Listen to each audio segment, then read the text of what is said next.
إن الحمد لله نحمده ونستعينه ونستغفره ونعوذ بالله من شرور أنفسنا ومن سيئات أعمالنا من يهده الله فلا مضل له ومن يضلله فلا هادي له وأشهد أن لا إله إلا الله وحده لا شريك له وأشهد أن محمدا عبده ورسوله أما بعد فإن خير الحديث كتاب الله وخير الهدي هدي محمد صلى الله عليه وسلم وشر الأمور محدثاتها وكل محدثة بدعة وكل بدعة ضلالة وكل ضلالة في النار. يا أيها الذين آمنوا اتقوا الله حق تقاته ولا تموتن إلا وأنتم مسلمون. يا أيها الناس اتقوا ربكم الذي خلقكم من نفس واحدة وخلق منها زوجها وبث منهما رجالا كثيرا ونساء واتقوا الله الذي تساءلون به والأرحام إن الله كان عليكم رقيبا. يا أيها الذين آمنوا اتقوا الله وقولوا قولا سديدا يصلح لكم أعمالكم ويغفر لكم ذنوبكم ومن يطع الله ورسوله فقد فاز فوزا عظيما. اللهم صل على محمد وعلى آل محمد كما صليت على إبراهيم وعلى آل إبراهيم إنك حميد مجيد. اللهم بارك على محمد وعلى آل محمد كما باركت على إبراهيم وعلى آل إبراهيم إنك حميد مجيد. رب اشرح لي صدري ويسر لي أمري واحلل عقدة من لساني يفقهوا قولي. سبحانك لا علم لنا إلا ما علمتنا إنك أنت العليم الحكيم. أما بعد فأعوذ بالله السميع العليم من الشيطان الرجيم. بسم الله الرحمن الرحيم. وعهدنا إلى إبراهيم وإسماعيل أن طهر بيتي للطائفين والعاكفين والركع السجود.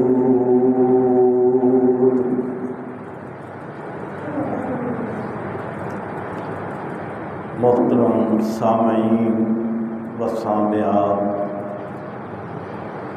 اعتکاف عربی زبان کا لفظ ہے اور عربی ڈکشنری القاموس کے مطابق اعتکاف کے معنی ہیں ٹھہر جانا، چمٹ جانا، اپنے آپ کو روک لینا، اسکیپ ہو جانا، اور شرعی اصطلاح میں اللہ تعالیٰ کی رضا کی خاطر مسجد کے اندر بیٹھ جانا اور دنیاوی معاملات کو چھوڑ کر علیحدہ بیٹھ جانے کو اعتکاف کہتے ہیں۔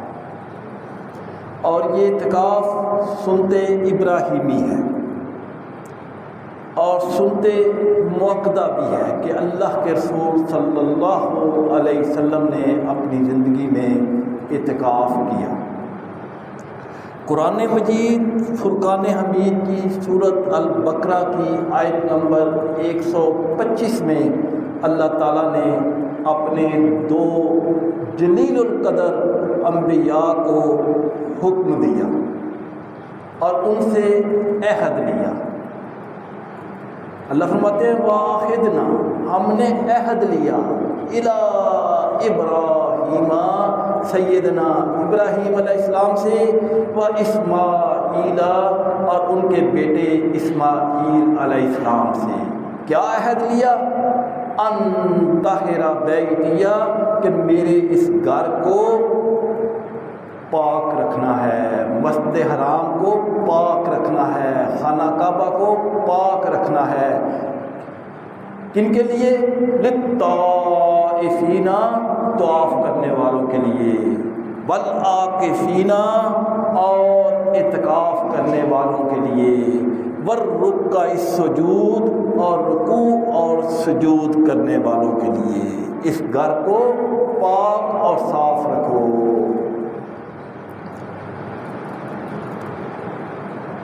اعتکاف کی اہمیت کا اندازہ اس بات سے لگایا جا سکتا ہے کہ اللہ کے رسول صلی اللہ علیہ وسلم رمضان کے آخری عشرہ میں 10 دن اعتکاف کرتے۔ یہ آپ کی معمول تھا کہ آپ ہمیشہ 10 دن کا اعتکاف کرتے۔ ایک سال آپ نے اعتکاف نہیں کیا، اور اعتکاف نہ کرنے کی وجہ کیا تھی؟ صحیح بخاری میں حدیث ہے 2033 اور 2041، 2 احادیث ہیں، امام بخاری نے نقل کی ہیں، اور مسلم میں بھی حدیث ہے 2785، سنن ابو داؤد میں بھی حدیث ہے 2464۔ حدیث کی ان 3 کتابوں میں یہ حدیث نقل ہے، جس میں یہ واقعہ لکھا ہوا ہے، اماموں نے یہ واقعہ نقل کیا ہے کہ آپ صلی اللہ علیہ وسلم نے 1 سال جو اعتکاف نہ کیا اس کی وجہ کیا تھی۔ اور اس حدیث کی راوی جو ہیں وہ ام المومنین عائشہ صدیقہ رضی اللہ تعالی عنہا ہے۔ فرماتی ہیں کہ رمضان کے آخری عشرہ میں میری باری تھی، اللہ کے رسول صلی اللہ علیہ وسلم میرے حجرے میں تھے کہ آپ صلی اللہ علیہ وسلم نے صحابہ کو اعتکاف کے لیے خیمہ لگانے کا حکم دیا۔ صحابہ نے خیمہ لگا دیا۔ اما عائشہ کہتی ہیں کہ میں نے اللہ کے رسول صلی اللہ علیہ وسلم سے کہا، اے اللہ کے رسول صلی اللہ علیہ وسلم، کیا میں بھی آپ کے ساتھ اعتکاف بیٹھ جاؤں؟ تو آپ صلی اللہ علیہ وسلم نے فرمایا، ہاں عائشہ تم بھی بیٹھ جاؤ، اور صحابہ کو حکم دیا کہ ایک خیمہ اور لگا دو۔ 2 خیمے لگا دیے گئے۔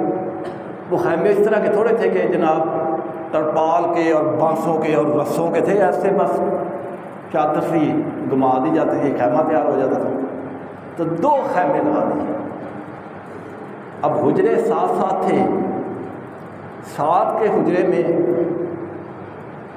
ام المومنین سیدہ حفصہ، یہ سیدنا عمر بن خطاب رضی اللہ تعالیٰ عنہ کی صاحبزادی ہیں، ان کا حجرہ اور اماں عائشہ کا حجرہ ساتھ ساتھ، اور آپس میں دوستی بھی خوب تھی۔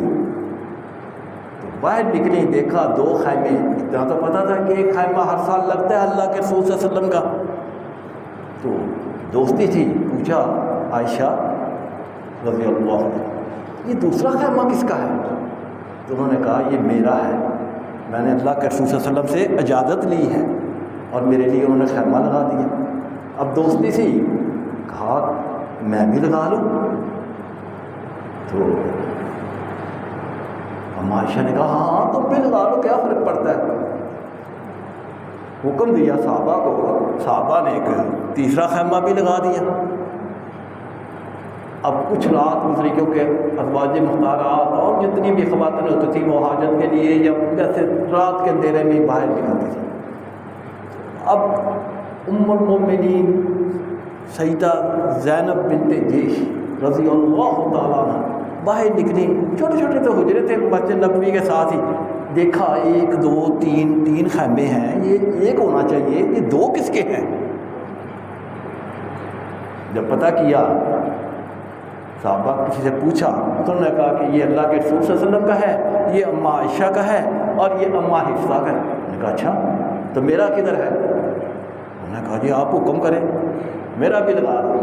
صحابہ نے ام المومنین تھی، پکڑی چادر اور ایک اور خیمہ بنا دیا۔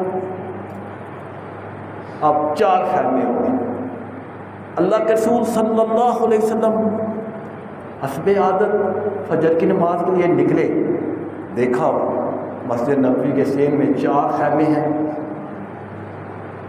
فقال رسول اللہ صلی اللہ علیہ وسلم ما ھذا، یہ اتنے خیمے کیوں ہیں؟ تو صحابہ نے کہا اے اللہ کے رسول ھذا بناء عائشہ، یہ اماں عائشہ کا خیمہ ہے، وھذا بناء حفصہ، اور یہ اماں حفصہ کا خیمہ ہے، وھذا بناء اماں زینب، اور یہ اماں زینب کا خیمہ ہے۔ انہوں نے کہا تھا خیمے لگا دو، ہم نے لگا دیے۔ تو اللہ کے رسول صلی اللہ علیہ وسلم سخت جلال میں آ گئے اور آپ صلی اللہ علیہ وسلم نے صحابہ کو مخاطب کر کے فرمایا البر واتنا ھذا، تم سمجھتے ہو کہ یہ انہوں نے نیکی کے لیے خیمے لگائے ہیں؟ ما حملہن علی ھذا البر، یہ انہوں نے نیکی کے لیے نہیں لگائے، ریس کے طور پہ لگائے ہیں۔ سب خیموں کو اکھیڑ دو اور میرا بھی خیمہ اکھیڑ دو۔ تو سارے چاروں کے چاروں خیمے جو ہیں وہ صحابہ نے اکھیڑ دیے اور اللہ کے رسول صلی اللہ علیہ وسلم کا بھی خیمہ اکھیڑ دیا، اور آپ صلی اللہ علیہ وسلم نے اس سال پھر اعتکاف نہیں کیا، یعنی اعتکاف نہ کرنے کی یہ وجہ تھی۔ اور پھر اگلے سال اللہ کے رسول صلی اللہ علیہ وسلم نے 10 دن یہ اور 10 دن اگلے سال کے 20 دن اعتکاف کیا۔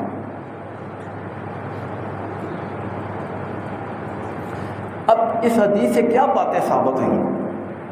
سب سے پہلے یہ بات ثابت ہوئی کہ اگر اعتکاف کرنا ہو تو مسجد میں خیمہ یا پردہ لگایا جا سکتا ہے، نہ بھی لگائے تو ٹھیک ہے، لیکن اپنا علیحدہ پردہ کر کے کہ میں نے یہ عبادت کرنی ہے تو لگایا جا سکتا ہے۔ دوسری بات یہ ثابت ہوئی کہ آپ بستر وغیرہ، کسی کے کمر میں درد ہے اٹھ نہیں سکتا، بعض کا زمین کے اوپر لیٹ جائے تو اگر آپ کے گھٹنے وغیرہ درد کرتے ہوں تو آپ جلدی سے اٹھ نہیں سکتے، لیکن 4 پائی سے اٹھنا آسان ہے تو وہ 4 پائی بھی استعمال کر سکتے ہیں۔ تیسری بات اس سے یہ ثابت ہوئی کہ خواتین بھی اگر اعتکاف کریں گی تو وہ مسجد میں کریں گی، وغیرہ ام المومنین اپنے اپنے حجروں میں کر لیتی۔ تو خواتین ہوں یا مرد ہوں، جو بھی اعتکاف کرے گا وہ مسجد میں کرے گا۔ اعتکاف کے کچھ ایشوز اور رولنگ ہیں۔ ایک تو یہ کہ اعتکاف جو ہے یہ سنت موقدہ کفایہ ہے، ایک آدمی بھی اگر بیٹھ جائے تو کفایت ہو جاتی ہے، اور اس کی مدت 10 دن ہے۔ اور اس رمضان اور اعتکاف میں ہر مسلمان کو ایک دفعہ قرآن پاک ضرور مکمل کرنا چاہیے، یعنی رمضان پورے میں کوشش کرنی چاہیے کہ ایک دفعہ رمضان پورے میں قرآن کا دور ہو جائے۔ دلیل کیا ہے؟ صحیح بخاری کی حدیث ہے 2044 اور 4998، اور راوی ہیں اس کے سیدنا ابو ہریرہ رضی اللہ تعالی عنہ۔ روایت کرتے ہیں کہ کانا یعرض علی النبی صلی اللہ علیہ وسلم، کہ اللہ کے رسول صلی اللہ علیہ وسلم دور فرماتے القرآن فی کل عام مرہ، ہر رمضان میں ایک دفعہ سیدنا جبرائیل کے ساتھ، یعنی سیدنا جبرائیل آتے اور آپ کے ساتھ پورے قرآن پاک کا دور کرتے۔ دور کہتے ہیں کہ ایک دوسرے کو سنانا، جیسے یہاں پہ اگر جو قاری رات کو پڑھتے ہیں وہ صبح دور کر رہے ہوتے ہیں، جو استاد ان کا ہوتا ہے ان کو سناتے ہیں، وہ غلطیاں نکالتا ہے، ہائی لائٹ کرتا ہے، کچھ چیزیں بتاتا ہے کہ یہاں رکنا ہے یہاں نہیں، تو دور کرتے ہیں۔ فعرض علیہ مرتين، لیکن آپ صلی اللہ علیہ وسلم نے 2 دفعہ قرآن کا دور کیا سیدنا جبرائیل علیہ السلام سے فی عام الذی قبض، اس سال جس سال کے آپ اس دنیا سے رخصت ہوئے، یعنی ہمیشہ ایک دفعہ پڑھتے پورا قرآن، لیکن جس سال آپ اس دنیا سے رخصت ہوئے اس سال 2 دفعہ دور کیا۔ وکان یعکف، اور آپ ہمیشہ اعتکاف کرتے 10 دن کا، کل عام 10 یوم، 10 دن کا اعتکاف ہر سال کرتے رمضان کے آخری عشرہ میں۔ فاتقف 20 یوم، اور اس سال آپ نے 20 دن اعتکاف کیا الذی قبض علیہ، جس سال آپ اس دنیا سے رخصت ہوئے۔ تو اس سے کیا بات ثابت ہوئی کہ کم از کم قرآن جو ہے وہ ایک دفعہ پورے رمضان میں پڑھ لینا چاہیے، دور کر لینا چاہیے۔ ویسے تو ہر روز پڑھنا چاہیے، جتنا حسب توفیق ہو، چاہے 10 لائنیں ہی پڑھو، ہر روز پڑھو، صبح کے ٹائم پہ پڑھو، وہ حاضری کا ٹائم ہوتا ہے، لیکن کم از کم رمضان میں تو ایک مکمل ہونا چاہیے۔ اور جو شخص اعتکاف کے لیے بیٹھنا چاہے وہ 20ویں روزے کی شام کو مسجد میں داخل ہو، مغرب مسجد میں پڑھے، عشاء مسجد میں پڑھے، مسجد میں ہی رہے، صبح فجر کی نماز پڑھ کے جو اس نے اپنے لیے ڈیزگنیٹ جگہ کی ہوئی ہے، ایلوکیٹ کی ہوئی ہے، وہاں جا کے بیٹھ جائے، رات کو نہیں بیٹھے۔ دلیل کیا ہے؟ سنن ابو داؤد کی حدیث ہے 2464، اور ابن ماجہ میں بھی یہ حدیث ہے 1771، اور اس کی راوی ہیں ام المومنین عائشہ صدیقہ رضی اللہ تعالی عنہ۔ قالت، فرماتی ہیں کان رسول اللہ صلی اللہ علیہ وسلم، کہ اللہ کے رسول صلی اللہ علیہ وسلم جب اذا ارادہ، جب ارادہ فرماتے ان یعتکف، اعتکاف بیٹھنے کا، صلی الفجر، تو فجر کی نماز پڑھتے، ثم دخل معتکفا، پھر اپنے اعتکاف والی جگہ پر داخل ہوتے، یعنی رات وہ مسجد میں گزارے گا اور اعتکاف والی جگہ پہ صبح فجر کی نماز پڑھ کر داخل ہوگا۔ اور جو شخص مسجد میں اعتکاف کے لیے بیٹھا ہو، اس کو اس کے گھر والے اس کے پاس ملاقات کے لیے آ سکتے ہیں۔ بیٹے تو خیر نماز پڑھنے کے لیے آئیں گے، باپ سے ملاقات ہو ہی جائے گی، لیکن بیوی بیٹی 10 دن ہے، وہ آ کر مسجد میں اس شخص سے جو اعتکاف میں بیٹھا ہو ملاقات کر سکتے ہیں، کیونکہ بعض ایشو ہوتے ہیں، 10 دن میں کوئی معاملہ آ جاتا ہے، بیوی کوئی معاملہ ڈسکس کرنا چاہتی ہے، بیٹی کوئی معاملہ ڈسکس کرنا چاہتی ہے، تو وہ اپنے باپ سے یا بیوی اپنے شوہر سے آ کر ملاقات کر سکتی ہے۔ دلیل کیا ہے؟ بخاری اور مسلم کی متفق علیہ حدیث ہے، بخاری میں حدیث کا نمبر ہے 2035 اور مسلم میں ہے 5679، اور اس کی راوی ہیں ام المومنین سیدہ صفیہ رضی اللہ تعالی عنہ۔ فرماتی ہیں کہ اللہ کے رسول صلی اللہ علیہ وسلم رمضان کے آخری عشرہ میں اعتکاف پر بیٹھے ہوئے تھے، فَأَتَيْتُهُ أَزُورَهُ لَيْلًا، تو میں مسجد میں اللہ کے رسول صلی اللہ علیہ وسلم سے ملنے کے لیے آئی، فَحَدَّثَهُ، اور میں اللہ کے رسول صلی اللہ علیہ وسلم سے باتیں کرتی رہی، کافی دیر باتیں کرتی رہی۔ ثم کنت، پھر میں کھڑی ہوئی کہ میں لانقلب، کہ میں گھر واپس جاؤں۔ فقام معی، تو اللہ کے رسول صلی اللہ علیہ وسلم بھی کھڑے ہو گئے، یعنی کہ مجھے گھر تک چھوڑ آئیں۔ تو اس حدیث سے کیا بات ثابت ہوئی؟ پہلی یہ کہ بیوی ملاقات کے لیے مسجد آ سکتی ہے، کوئی معاملہ ڈسکس کرنا ہے یا ویسے بھی ملاقات کرنی ہے، آ سکتی ہے۔ اور دوسرا، جو اعتکاف کرنے کے لیے بیٹھا ہوا ہے، اگر گھر دور ہے، رات کا اندھیرا ہے، تو وہ اس کو گھر چھوڑنے جا سکتا ہے، مسجد سے نکلنے سے اس کے اعتکاف پر کوئی حرج نہیں۔ اسی طرح اگر مسجد میں بیٹھا ہوا ہے، تو کھانا لا کے دینے والا نہیں ہے، تو اس حدیث کی روح سے وہ اپنا ٹائم فکس کر لے گا، گھر جائے گا، اس کی بیوی یا گھر میں جو بیٹی ہے وہ اس کو کھانا پکڑا دے گی، وہ کھانا لے کے مسجد میں آ سکتا ہے۔ گھر کے اندر داخل نہیں ہوگا، لیکن مسجد سے جا کے دروازہ ناک کرے گا، کھانا پکڑے گا، مسجد میں آ کے بیٹھ کے کھا لے گا۔ یعنی مسجد سے نکلنے سے اعتکاف میں کوئی حرج نہیں، الا کہ وہ کوئی اور کام نہیں کرے۔ پہلے زمانے میں حاجات کے لیے کہاں مسجد میں واش روم ہوتے تھے، باہر ہی ہوتے تھے۔ تو اعتکاف کے دوران کیا کرتے تھے صحابہ؟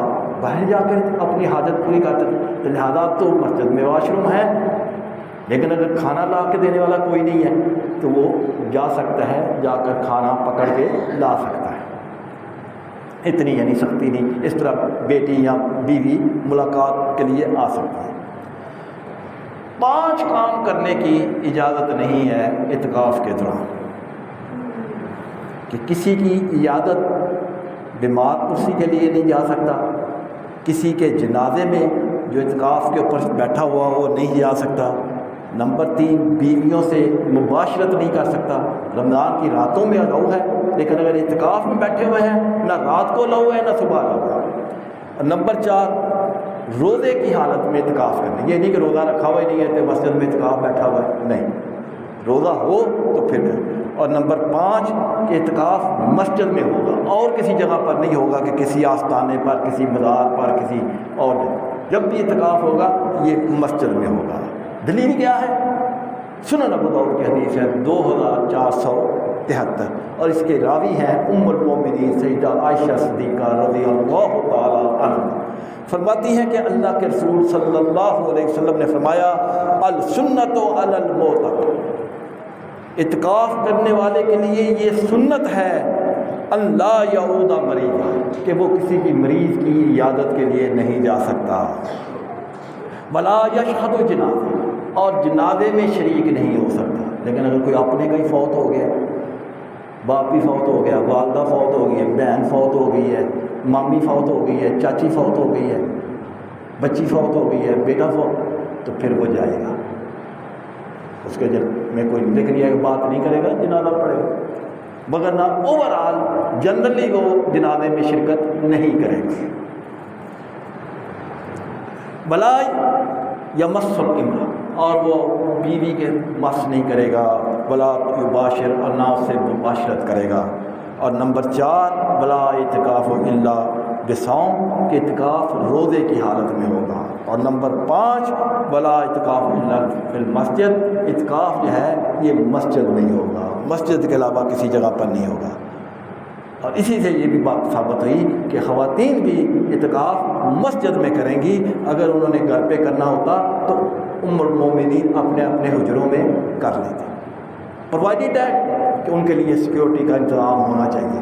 خواتین کے مسائل جو ہیں وہ زیادہ ہوتے ہیں، لہذا ان کے کھانے کے لیے، ان کے واش روم کا انتظام، ان کے پردے کا انتظام یہ مسجد میں اگر ہو تو وہ بیٹھیں گے، اگر ایسا نہیں ہے تو پھر نہیں بیٹھیں گے۔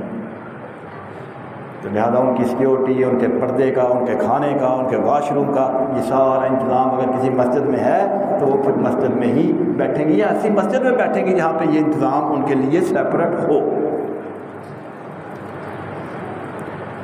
دلیل کیا ہے؟ صحیح بخاری کی حدیث ہے 2026 اور اس کی راوی ام المومنین عائشہ صدیقہ رضی اللہ تعالی عنہا ہیں۔ فرماتی ہے کان یعتکف العشرۃ الاخر، من رمضان، اللہ کے رسول صلی اللہ علیہ وسلم ہمیشہ آخری رمضان کے عشرے میں اعتکاف بیٹھتے حتیٰ توفاہ اللہ، یہاں تک کہ اللہ کے رسول صلی اللہ علیہ وسلم اس دنیا سے رخصت ہو گئے۔ ثم اعتکف ازواجہ من بعدہ، تو آپ کے بعد آپ کی ازواج مطہرات جو ہیں وہ اعتکاف بیٹھتی۔ ان حدیثوں سے بات ثابت یہ ہوئی کہ خواتین بھی اعتکاف بیٹھ سکتی ہیں مسجد میں، پرووائڈیڈ ہے ان کے لیے وہ فیسلٹیز جو ان کو چاہیے وہ ہوں۔ بعض اوقات آدمی کے پاس اتنا ٹائم نہیں ہوتا، آج کل لائف جو ہے بڑی بزی ہو گئی ہوئی ہے، 10 دن نکالنے مشکل ہوتے ہیں، یا اس کی پیمنٹ ہی اس دن آنی ہے جس دن اس نے اعتکاف بیٹھنا ہے، مسائل ہوتے ہیں، تو وہ کم دن کے لیے بھی بیٹھ سکتا ہے۔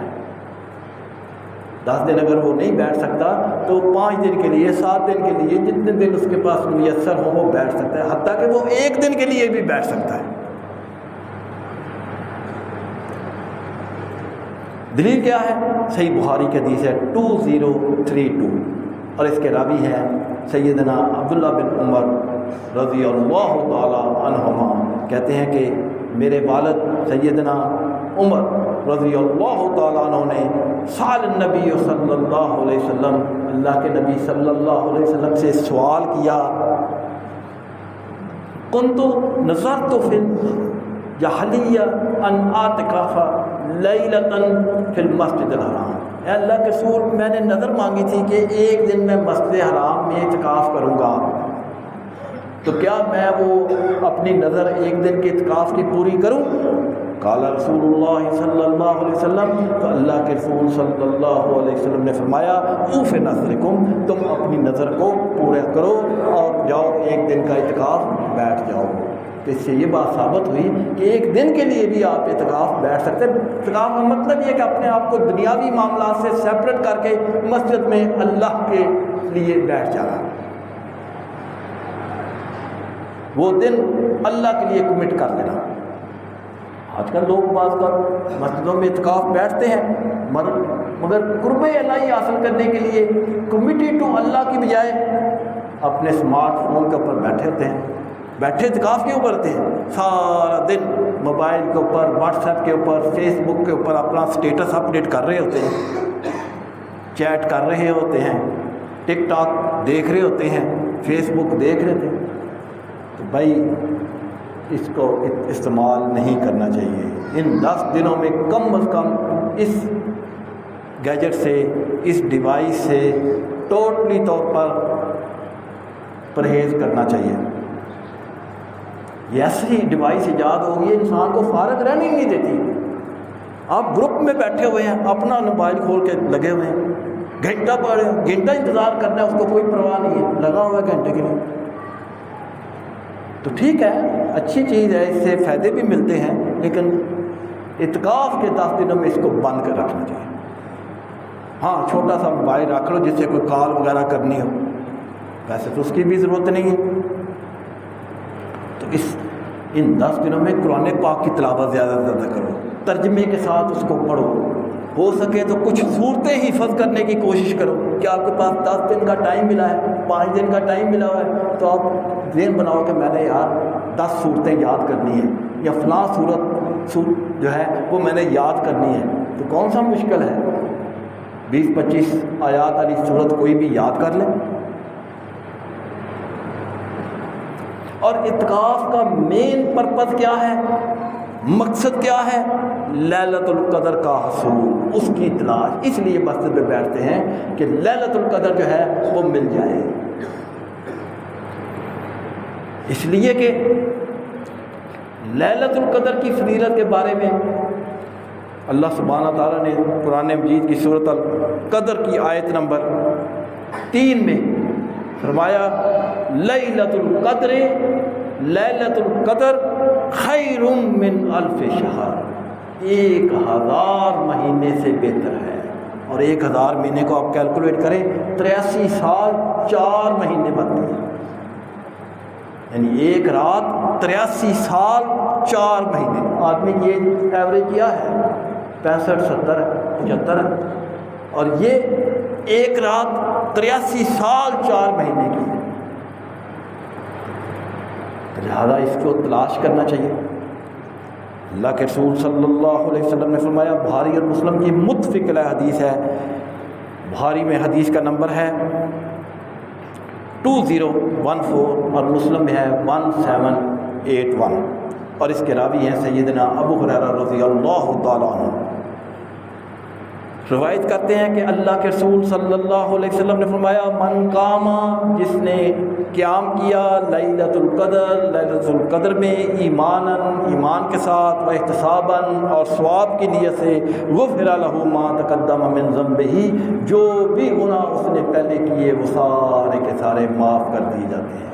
صغیرہ گناہ، کبیرہ توبہ سے ہوتے ہیں معاف، اور جس کا حق دینا ہے وہ حق دیں گے تو معاف ہوں گے۔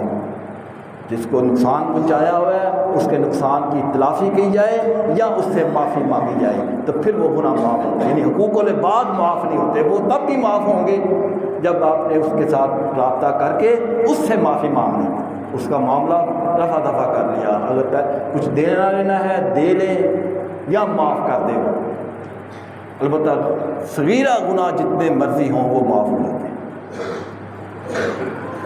اللہ کے رسول صلی اللہ علیہ وسلم نے فرمایا، عائشہ صدیقہ رضی اللہ تعالیٰ عنہ اس حدیث کی راوی ہیں، صحیح بخاری کی حدیث ہے 2016، تحروا، تلاش کرو لیلۃ القدر، لیلۃ القدر کو، پھر وتر، طاق راتوں، رمضان المبارک کے آخری عشرہ کی، من عشرہ تک، آخر رمضان المبارک کے آخری عشرہ کی طاق راتوں میں لیلۃ القدر کو تلاش کرو۔ اور طاق راتیں کون سی بنتی ہیں؟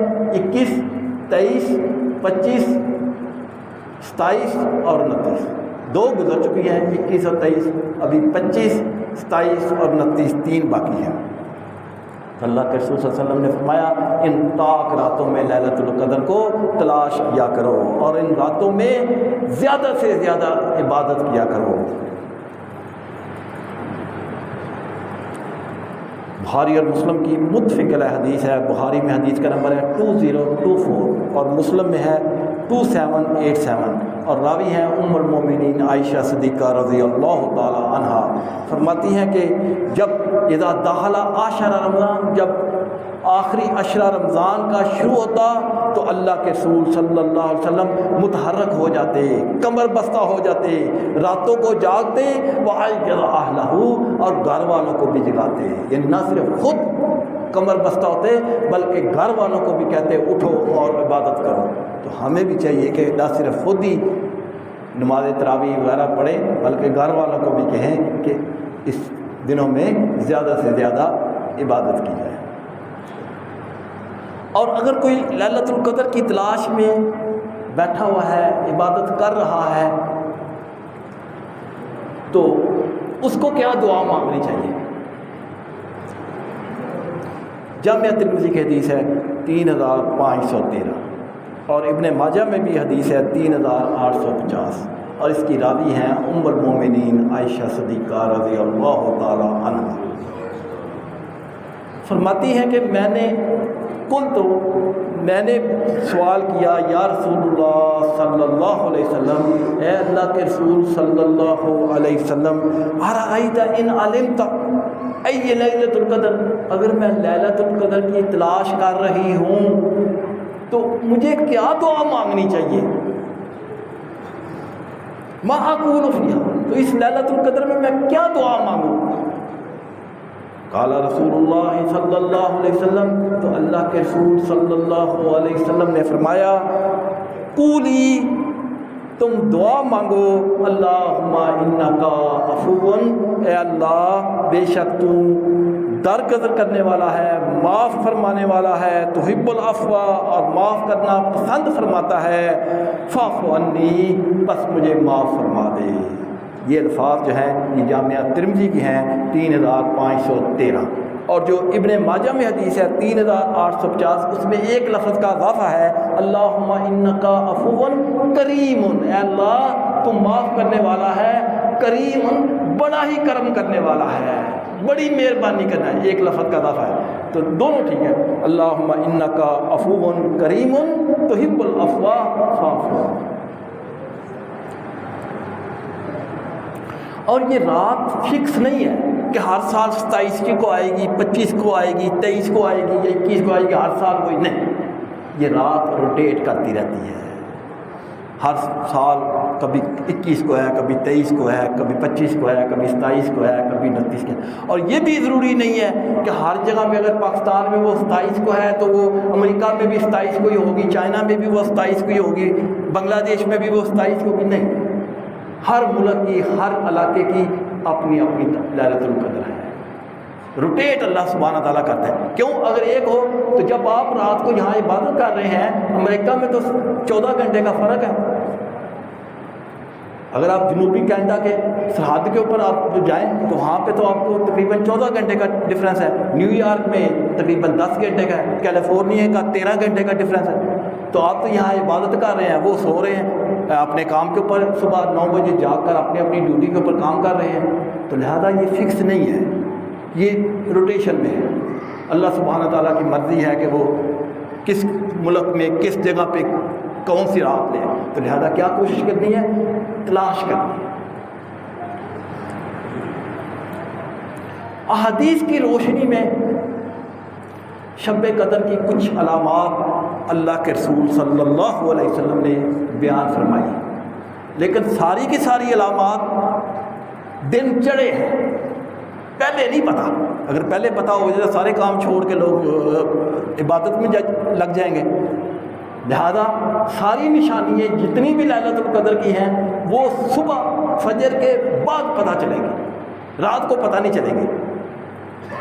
تو احادیث میں جو نشانیاں بیان ہوئی ہیں، ابو داؤد کی حدیث ہے 1378 کہ اللہ کے رسول صلی اللہ علیہ وسلم نے فرمایا شب قدر کی صبح کو سورج کے بلند ہونے تک اس کی شعائیں نہیں ہوتی. یعنی سورج نکل رہا ہے لیکن تپش والی شعائیں نہیں ہوتی، ان شعاؤں میں، ان ویوز میں تپش نہیں ہوتی. ظاہر ہے رات گزر گئی ہے، آپ کو کسی کو کوئی دکھ پہنچ رہا ہے کہ یار ہاتھ سے نکل گئی ہے لیلۃ القدر، صبح کے ٹائم پہ پتہ چلے. اور سورج جو ہے کافی بلندی تک تھال کی مانند ہوگا، یعنی گول دائرے میں آپ، وغیرہ تو سورج نکلنے کے تھوڑی دیر کے بعد ہی آپ سورج کی طرف دیکھ ہی نہیں سکتے، لیکن اس دن آپ دیکھیں گے کہ سورج جو ہے وہ طلوع ہو رہا ہے اور تھال کی مانند ہے، آپ اس کو دیکھ بھی رہے ہیں، اس میں تپش نہیں ہے، نہ اس میں شعائیں ہیں. اور اس رات کا جو چاند ہے وہ تھال کے آخری کنارے کی طرف ہوگا. تھال کا جیسے کنارہ ہوتا ہے نا، آپ کو واضح طور پر وہ چاند جو ہے صبح کے ٹائم پہ، فجر کے ٹائم کے اوپر وہ چاند آپ کو نظر آئے گا اور تھال کے کنارے کی طرح ہوگا. اور یہ رات بڑی معتدل ہوگی. بہت زیادہ گرمیاں ہیں تب بھی اتنی گرمی محسوس نہیں ہوگی، بہت زیادہ سردیاں ہیں تو آپ کو سردی محسوس نہیں ہوگی. معتدل رات. اور صحیح بخاری کی حدیث 813 ہے کہ اللہ کے رسول صلی اللہ علیہ وسلم نے فرمایا کہ اس رات بارش بھی ہو سکتی ہے. جو اللہ کے رسول صلی اللہ علیہ وسلم کے عہد مبارک میں آپ صلی اللہ علیہ وسلم نے فرمایا کہ یہ جو رات گزری ہے یہ لیلۃ القدر ہے، مجھے اللہ نے وحی کے ذریعے بتا دیا. اور صحابہ کہتے ہیں ہم نے دیکھا کہ آپ کے اس پیشانی کے اوپر مٹی لگی ہوئی تھی، جو بارش کی وجہ سے چھاپ جو تھی وہ ٹپک رہی تھی اور اس کی وجہ سے وہ گارا جا بن گیا زمین کے اوپر، اور آپ کے یہ پیشانی کے اوپر مٹی لگی تھی. تو اس رات کو بارش بھی ہو سکتی ہے. یہ وہ نشانیاں ہیں جو احادیث میں بیان ہوئی ہیں. اور کچھ فیبریکیٹڈ نشانیاں مولویوں نے بنا دی ہوئی ہیں،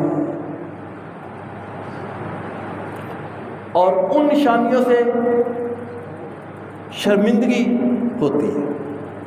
مثال کے طور پہ کہ لیلۃ القدر کی رات کو سارے درخت جو ہے نا وہ سجدہ ریز ہو جاتے ہیں. بھائی کہاں لکھا ہے؟ آج کل تو ٹیکنالوجی ہے، CCTV کیمرے ہیں، ویب کیمرے ہیں، 10 دن کے لیے لوگ لگا دیں گے اور 10 دن کے بعد پوری رپورٹ آپ کے پاس ویڈیو کی شکل میں ہوگی. بھائی دکھاؤ کہاں پہ درخت نیچے جھکے ہیں. مولوی کی بات جو ہے وہ زیرو ہو جائے گی. تو لہذا اپنی طرف سے نہیں کہنا چاہیے. اسی طرح سمندر کا پانی میٹھا ہو جاتا ہے. کہاں لکھا ہے بھائی میٹھا ہو جاتا ہے؟ سائنسدان جو ہیں وہ سمندر کے کنارے ہی 10 دن بیٹھ جائیں گے، کہیں گے دکھاؤ کہاں میٹھا ہوا ہے۔ لوگوں نے تو سمندر کے کنارے ڈیسالینیشن پلانٹ لگائے ہوئے جہاں پہ بجلی پیدا ہوتی ہے اور پانی بھی میٹھا ہوتا ہے، تو سائنسدان تو وہاں بیٹھ جائیں گے کہ لاؤ مولوی صاحب دکھاؤ کہاں میٹھا ہوا ہے پانی آپ کا۔ تو لہذا ایسی اپنی طرف سے کوئی بات نہیں کرنی چاہیے جو فیبریکیٹڈ ہو اور بعد میں شرمندگی کا باعث بنے کہ بھائی ہوا تو کچھ بھی نہیں ہے۔ آج کل یہ ٹیکنالوجی کا دور ہے۔ اور آخر میں گفٹ کے طور پر صحیح الاسناد کی 2 حدیث بیان کر دیتا ہوں۔ پہلی حدیث ہے جامعہ ترمذی کی، حدیث کا نمبر ہے 806 اور اس کے راوی ہیں ابی ذر غفاری رضی اللہ تعالیٰ۔ کہتے ہیں کہ قال رسول اللہ صلی اللہ علیہ وسلم، اللہ کے رسول صلی اللہ علیہ وسلم نے فرمایا، انہ من قام مع الامام، جس شخص نے امام کے ساتھ قیام کیا، یعنی عشاء کے بعد امام نے نماز تراویح قیام اللیل کیا، اس قیام اللیل میں وہ شخص شامل ہوا حتیٰ ینصرف، یہاں تک کہ امام نے اپنا قیام ختم کر دیا، اس نے نماز تراویح یعنی قیام اللیل وتر پڑھا دیے، کتب لہ قیام اللیل، تو اللہ کے رسول صلی اللہ علیہ وسلم نے فرمایا اس کے لیے پوری رات کا قیام اللیل لکھا جائے گا، کس نے ساری رات عبادت کی۔ اگر کوئی اکیلا گھر میں پڑھ رہا ہے تو اس کے لیے نہیں، مسجد میں اگر اس نے پڑھی ہے امام کے ساتھ تراویح جس کو کہتے ہیں ہم اپنی زبان میں، مگر نہ وہ قیام اللیل ہے، تہجد اس کو کہہ لیں، وطر کہہ لیں، تو امام کے ساتھ اس نے پڑھی ہے تو ساری رات اس کے ساتھ قیام اللیل اس کے کھاتے میں لکھا جائے۔ اور دوسری حدیث یہ مرفوع حدیث ہے، ڈائریکٹلی سیدنا عثمان غنی رضی اللہ تعالیٰ عنہ سے فرماتے ہیں، سمعت رسول اللہ صلی اللہ علیہ وسلم، میں نے اللہ کے رسول صلی اللہ علیہ وسلم کو یہ فرماتے ہوئے سنا، من صلی عشاء، جس نے عشاء کی نماز پڑھی، فی جماعت، جماعت کے ساتھ، فَكَأَنَّمَا قَامَ نِصْفَ اللَّيْلِ، تو اس کو آدھی رات کے قیام کا ثواب ملے گا۔ پرووائڈ ڈیٹ وہ عشاء پڑھ کے گھر جا کے سو گیا، بازار شاپنگ کے لیے نہیں گیا، اپنے کام کاج میں نہیں ہے، عشاء کی نماز پڑھی اور سو گئے۔ وَمَنْ صَلَّى الصُّبْحَ، اور پھر صبح اٹھ کر فی جماعت، جماعت کے ساتھ اس نے فجر کی نماز پڑھی، فَكَأَنَّ مَا صَلَّى اللَّيْلَ كُلَّهُ، تو گویا اس نے پوری رات قیام کیا۔ تو کم از کم ہمیں عشاء کی نماز جماعت کے ساتھ اور فجر کی نماز جماعت کے ساتھ پڑھنی چاہیے، تاکہ کم از کم قیام اللیل کا کچھ نہ کچھ تو ثواب ہو۔ اللہ تعالیٰ سمجھنے اور عمل کرنے کی توفیق عطا فرمائے۔